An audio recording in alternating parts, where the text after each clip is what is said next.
किताब या पुस्तक जो भी है ना, इसकी संज्ञा मोबाइल। मानी मतलब क्या है? हम कहते हैं नाम, इसका नाम क्या है, तो सीधे समझ आते हैं नाम क्या है। नाम और संज्ञा एक दूसरे के पर्यायवाची क्या है? सीधा सीधा ये समझ लो, नाम और संज्ञा पर्यायवाची है। अपन नाम के स्थान पर संज्ञा भी जोड़ सकते हैं। अपन कभी जोड़ते नहीं, इसलिए अपने को पता भी नहीं चलता। संज्ञा कहते हैं पुस्तक वाली याद करना शुरू करते हैं, संज्ञा कहते हैं किसको कहते हैं, संज्ञा दिमाग में है ना। तो नाम मैंने पूछा तुम्हारा क्या नाम है, तो सब ये बोल जाएगा तुम्हें, और ये कहा कि तुम्हारी क्या संज्ञा है, तो उसको गड़बड़ है नहीं। इसलिए चीज को याद करने की अपेक्षा उसको समझना चाहिए। क्या करना चाहिए? समझ से काम सीधे ले आओ। उसमें क्या करना आपने लोग? हाथ पवित्रकरण, ये तो सब जगह करते हैं, चाहे संध्या हो, पूजा हो, जो पवित्रकरण, पवित्र पानी, आचमन, प्राणायाम, तिलक, शिखा और स्वस्ति। हाथ से सीधा, हाथ को लिया, हाथ को ऐसे घुमाया, हाथ के आगे। आपको कुछ याद करने की क्रिया छूटेगी नहीं आपकी। अब ये जो शिखा बंधन है, जैसे पवित्रकरण में मैंने दो लिए, पवित्रकरण में दो लिए, क्या? पवित्र करना और पवित्र, ठीक है। वैसे आचमन में क्या है? आचमन में 3 है, ये तो अपने को ध्यान रखना कोई। प्राणायाम में 3 है। तीसरा प्राणायाम में देखो, ये मुद्रा ध्यान रखना हमेशा, अंगूठा और 20 की 2 उंगलियां ऐसे किए, देखो ऐसे किए तो जपमाली हो गई। जब करते हैं ऐसे, इसी मुद्रा से, इसको मत छोड़ो। जब करते हैं ऐसे, प्राणायाम करोगे तो घुमा दो इसको ऐसे। प्राणायाम में आंख तो बंद होनी चाहिए, अंगूठे से नासिका को दाहिने हाथ के अंगूठे से दाहिने नासिका को बंद करके खींचते हैं, इन दोनों से बंद कर दिए, इससे छोड़ दिए। खींचना, रोकना, छोड़ना, ठीक है, सीधा सीधा करना। ये मुद्रा ध्यान रखना। इसी मुद्रा को अपन हवन में काम लेते हैं। हवन में ऐसे सीधी हो जाती है, जप में ऐसे टेढ़ी हो जाती है, और प्राणायाम में ऐसे सामने हो जाती है, ठीक है ना। ये तीनों काम आएंगे आपको।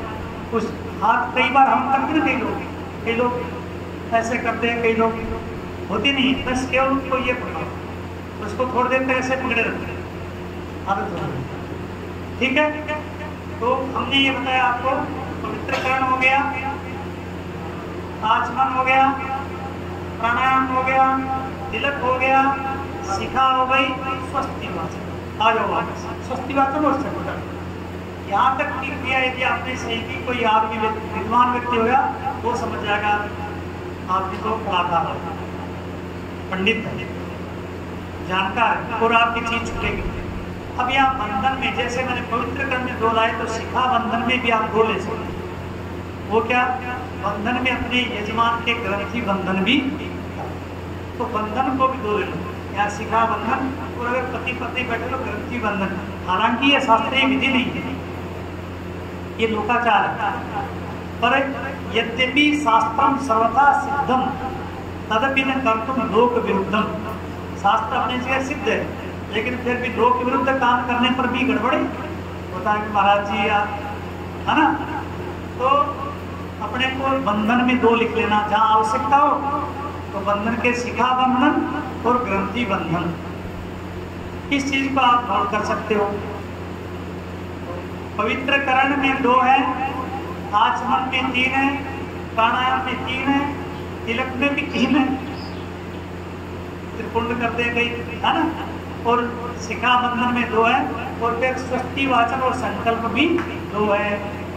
तो हाथ को ध्यान रखो, अपने ही शरीर से घुमा दो और आपकी क्रिया पूरी हो जाएगी। नहीं तो कई बार पूजा कराते हैं और पूरी पूजा हो जाती है, तो कभी तिलक भूल गए, कभी शिखा भूल गए, अरे बाद में इनके माथे पर वो तो रख दो यार, ठीक है ना। इससे आप भूलोगे नहीं, कभी नहीं भूलोगे। आप बस इतना ध्यान रखना, अपने को हाथ दिमाग में एक बार सोचना, हाथ ऐसा करना, ये हाँ, कोई दिक्कत नहीं ना। आप आराम से बिना पुस्तक के आप अपना कुछ बोलने की भी आवश्यकता नहीं है। पवित्र करणम, पवित्र पाणी, आचमनम, तिलकम प्राणायाम तिलकम शिखाबंधनम स्वस्ति वाचनम।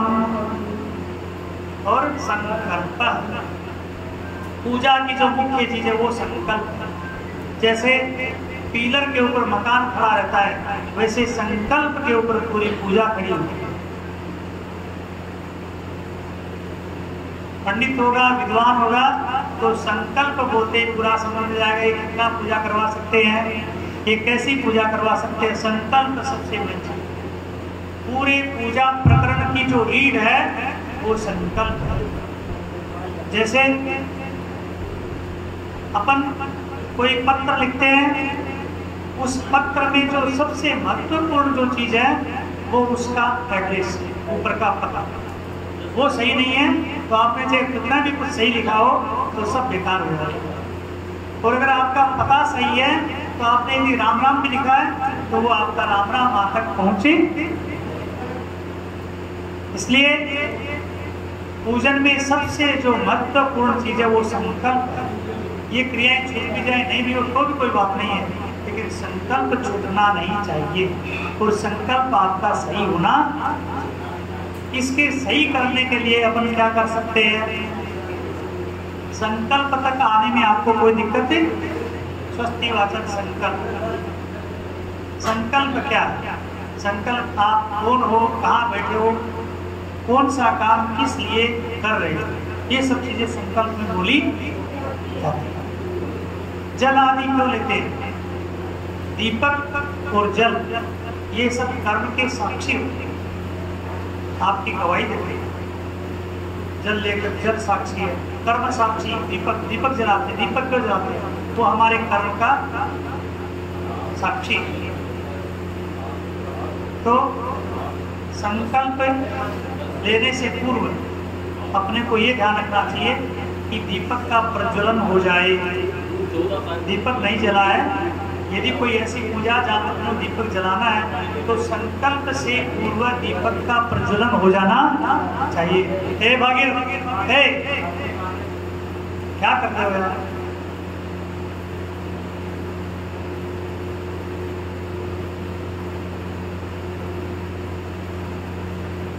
और दोबारा गंगा लाएगा क्या?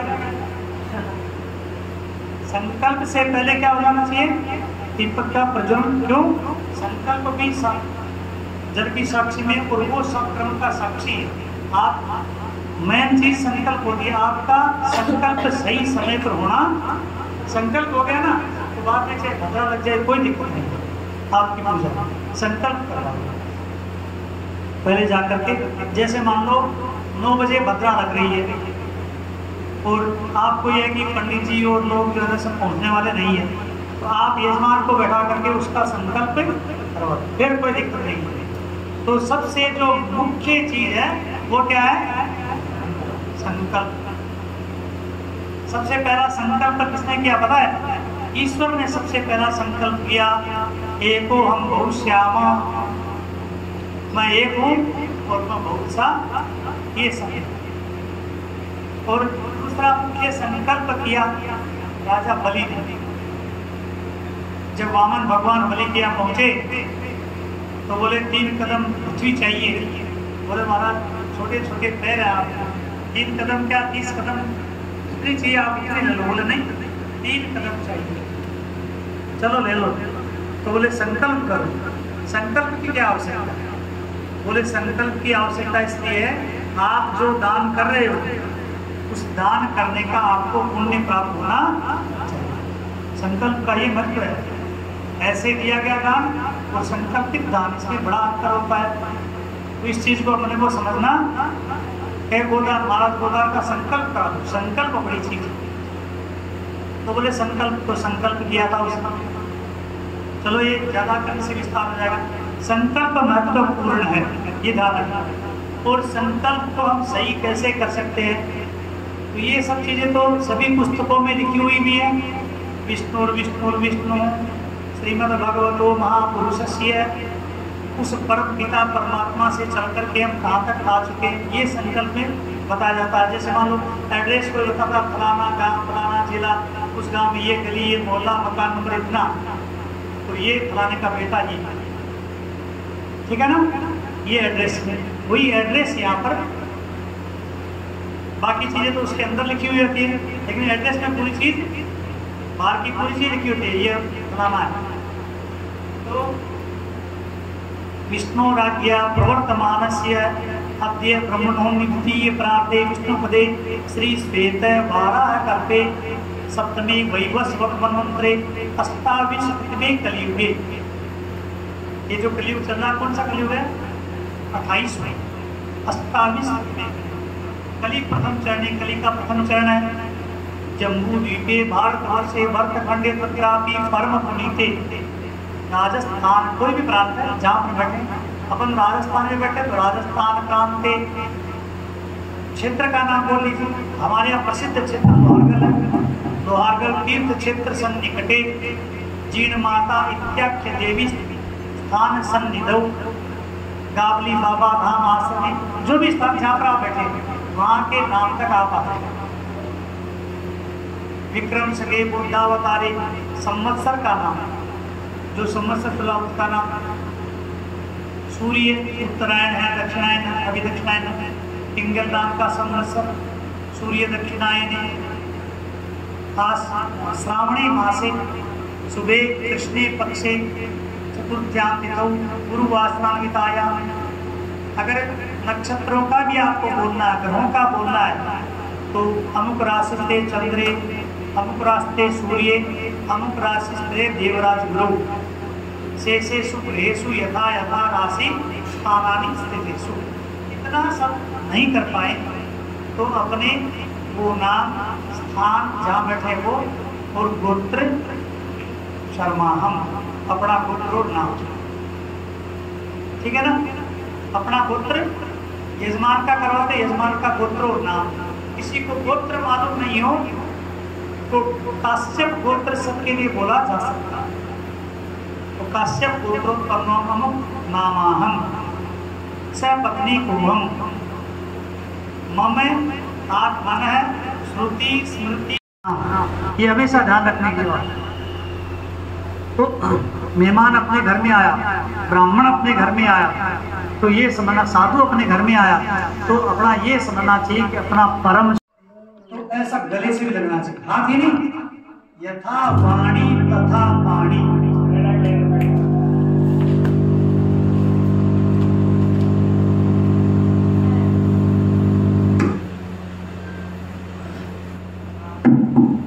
यथा वाणी तथा पाणी, तब स्वर है, ऐसा नहीं हाथ दे रहा है, हिला रहा है, ऐसे ये नहीं। और ये विसर्ग है, ये विसर्ग, इसका चिन्ह वेद में ये दिया, जो मैंने प्राणायाम के लिए बताया, ये दोनों तरफ विसर्ग है। हरि, फिर ओ में वापस सीधा हो जाएगा, और अंतिम जो मकार होता है, जहाँ पर मंत्र पूरा हो जाता है, अंतिम मकार होता है, उसको ऐसे मुष्टिका बंद, हरि ओम, हरि ओम, हरि ओम, हरि ओम। देखो हाथ बोलता है,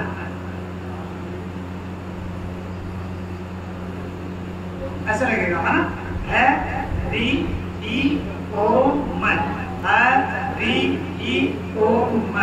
आप ज्यादा कुछ भी नहीं करें ना, आज आप रात्रि में ये अभ्यास करेंगे, इसमें कहीं आपकी दिक्कत, इसमें कुछ समझने की ज्यादा ही नहीं है, आपके ऊपर रखना है।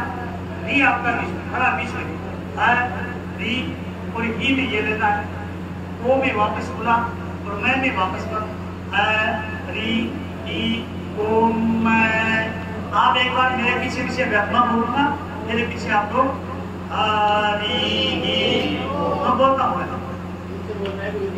हरि ओम, हरि ओम, हरि ओम, हरि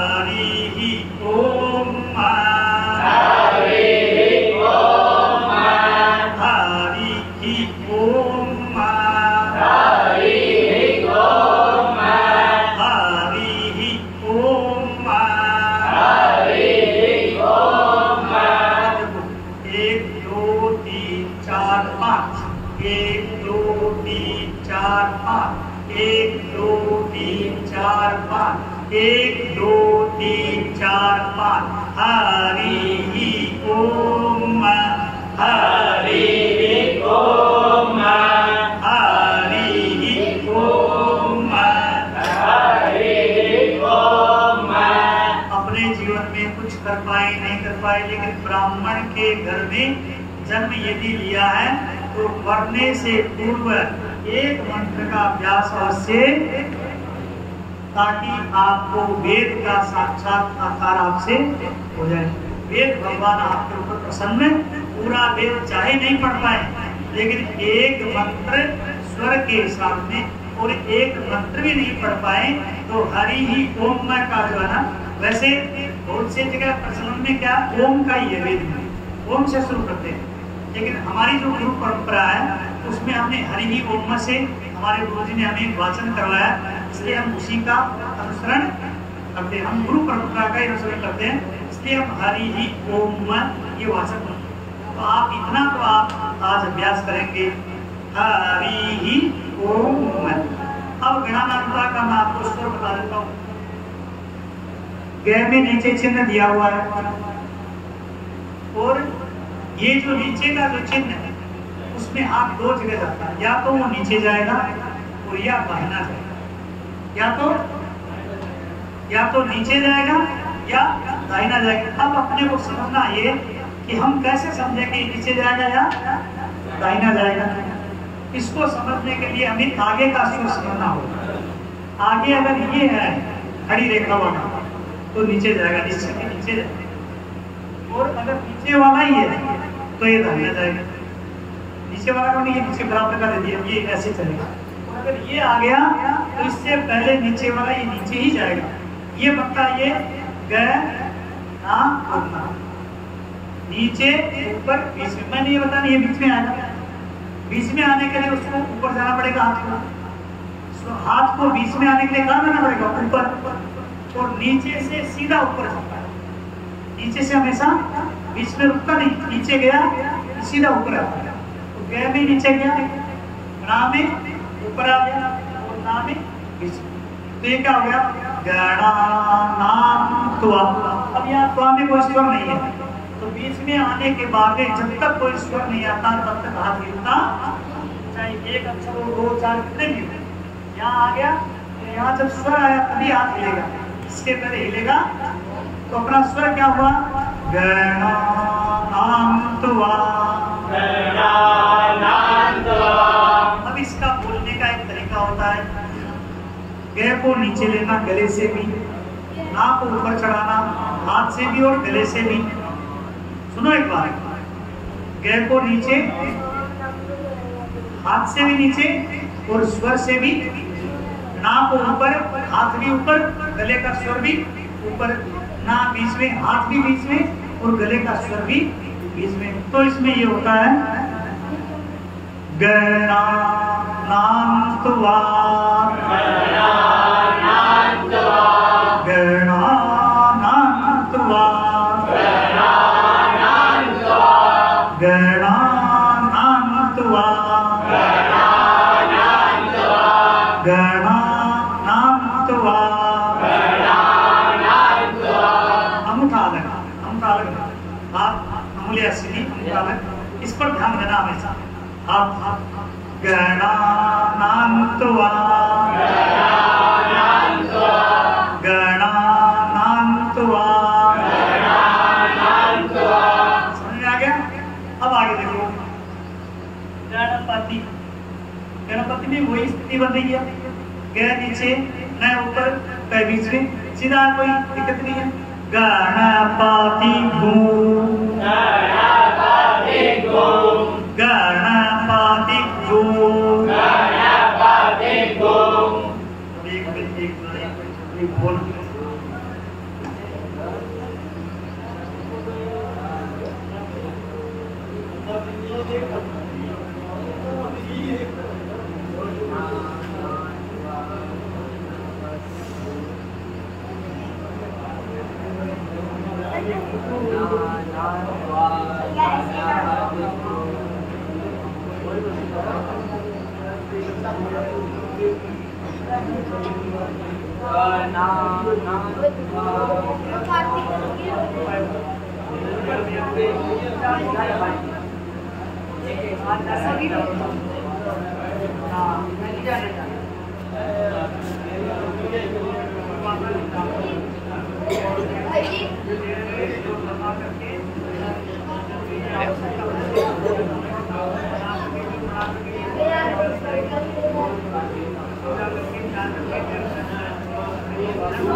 है ना?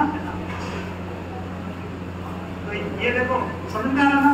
सीधा देखो आराम से गणात्वा गणपति, ठीक है ना? तो आप यहाँ रुक गया, बस जाम नहीं हो गणपति में अगर वो यहाँ 35 स्वर आ गया ना पूरा फिर वही उकारेगा। मैंने बताया ना बीच में आने के बाद जब तक स्वर नहीं आएगा तब तक वही चलेगा। ए बालको देखो, अब देखो मेरा गले का स्वर देखना, गणात्वा गणपति हवामहे, ये बीच ये पूरा बीच। अब आगे देखो प्रिया, वही स्थिति है, प्रियाणान्त्वा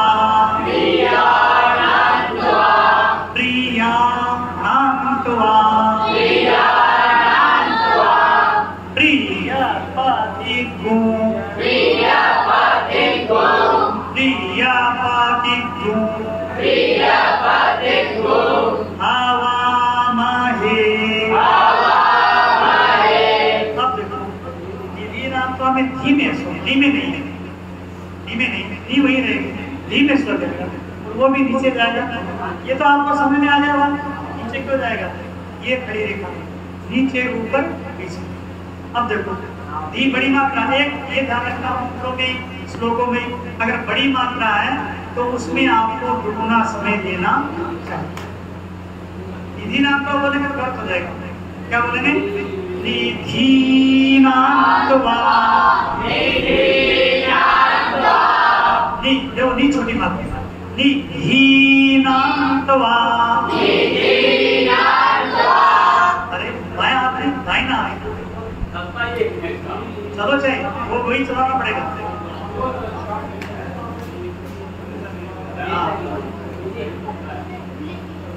देखो निधीनात्वा, निधीनात्वा,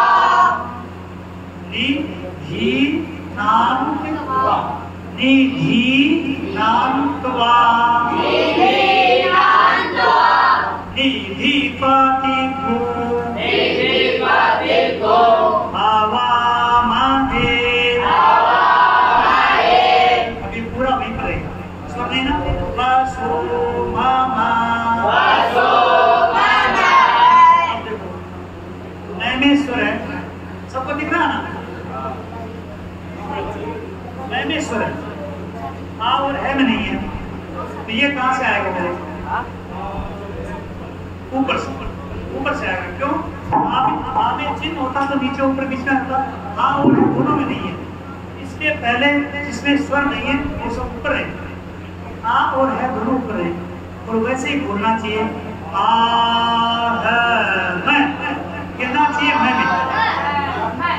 बहुत से लोग इसको बोलेंगे आ है मैं, आ है मैं नहीं, आ और है दोनों उसी स्वर में, आ है, देखो मेरा एक आ है मैं, आ है, आ और है दोनों एक ही स्वर में ऊपर है, आ है मैं, आ है मैं, आ है मैं, हो गया।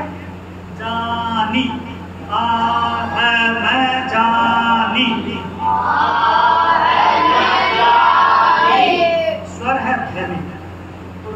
के साथ में आधा रैदी, आधा अक्षर बिना स्वर के बोला है, उसी के साथ में रह पड़ेगा। गर, आ है मैं जानी गर, आ है मैं जानी गर,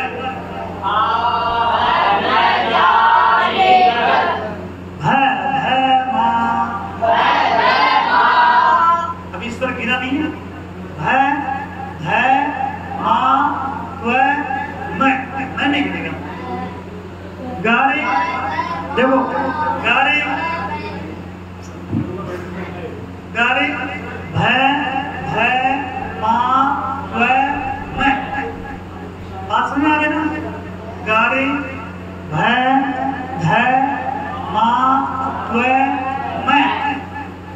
तो क्या बोलेंगे? गारे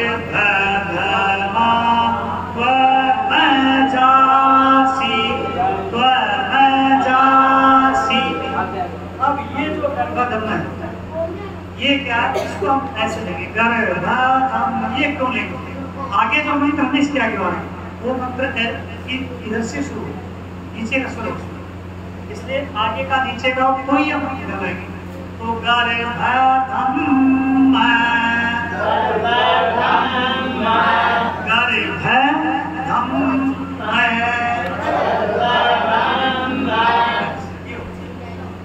शायद ये आपको समझ में आ गया होगा। अब इसका अभ्यास करना पड़ेगा। एक मंत्र को आपने स्वर से अभ्यास कर लिया और बैठ करके कोई पूजा जैसे भी मंत्र को आप बैठ करके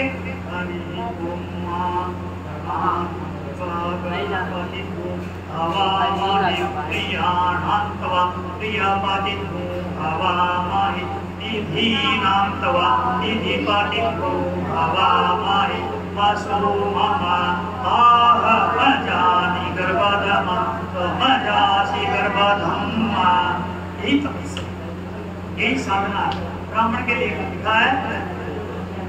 वेदाभ्यासो ही विप्राणाम परमम तप विरोचते। वेद का अभ्यास करना ही ब्राह्मण के लिए तप है, बाकी कोई तप नहीं। तो तप ये, इसको तपस्या। और आपको कोई धूप में बैठ करके श्वास चढ़ाने की आवश्यकता वेद का चाहिए। एक मंत्र का गाना आकर साधन गणेश जी महाराज आपके ऊपर प्रसन्न हो जाएंगे। वेद के मंत्र की महिमा बता दूं आपको। वेद के मंत्र की स्वर सहित आपने वेद का मंत्र यदि वाचन किया है तो वहां पर उस देवता को प्रत्यक्ष या अप्रत्यक्ष रूप में उपस्थित होना ही पड़ता। ये वेद की महिमा है। क्या महिमा है? यदि आपने परिशुद्ध वाचन वेद के मंत्र का किया है तो देवता को वहां पर उपस्थित होना ही, समझ गया ना। इसलिए वेद का हर जगह मंत्र क्यों बोला जाता है? इसलिए बोला जाता है आपके पास कोई सामग्री चाहे है चाहे नहीं है, आपने मंत्र बोलते सामग्री का नाम लिया, देवता उसको प्रकृति रूप में ग्रहण, देवता सब जगह प्रकृति में सब कुछ है, तो उसको नैवेद्य आपके पास में नहीं है। नाभ्या आसीन अंतरिक्ष मंत्र बोला, नैवेद्यम समर्पयामि, तो भगवान नैवेद्य को ग्रहण नहीं। तो अपन षोडश मातृकाएं 16 होती है, अपने एक डोले में नैवेद्य रखते हैं, कितना बांटेंगे? लेकिन अपन मंत्र बोलते और वो नैवेद्य को ग्रहण। देवाधीनम जगत सर्वम, संपूर्ण जगत जो है वो क्या है? देवताओं के अधीन है। देवाधीनम जगत सर्वम, मंत्राधीनाश्च देवता। देवता किसके अधीन है? मंत्रों के अधीन है देवता। ते मंत्रा ब्राह्मणाधीना, वे मंत्र किसके अधीन है? ब्राह्मणों के अधीन है। तस्मात् ब्राह्मण देवता, इसलिए ब्राह्मण को देवता कहा गया है। इसलिए ब्राह्मण को देवता कहा गया। बोले कृष्णचंद्र भगवान की जय, वेद नारायण भगवान की। बाबा जी को चाय वाय पिलाओगे क्या? नहीं होगी ना। जिनको चाय की आवश्यकता हो चाय पिलाओ, तो अपने जगह मेहमान भी आए हुए हैं उनको भी चाय पिलाओ।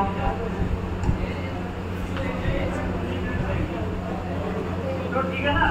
एक मंत्र का अभ्यास करोगे आपको समझ में आ जाएगा, और अपने को नहीं समझ में इसको समझ में आ गया, और एक बात समझ में आ गया ना, फिर आप पूरा आएगा। ये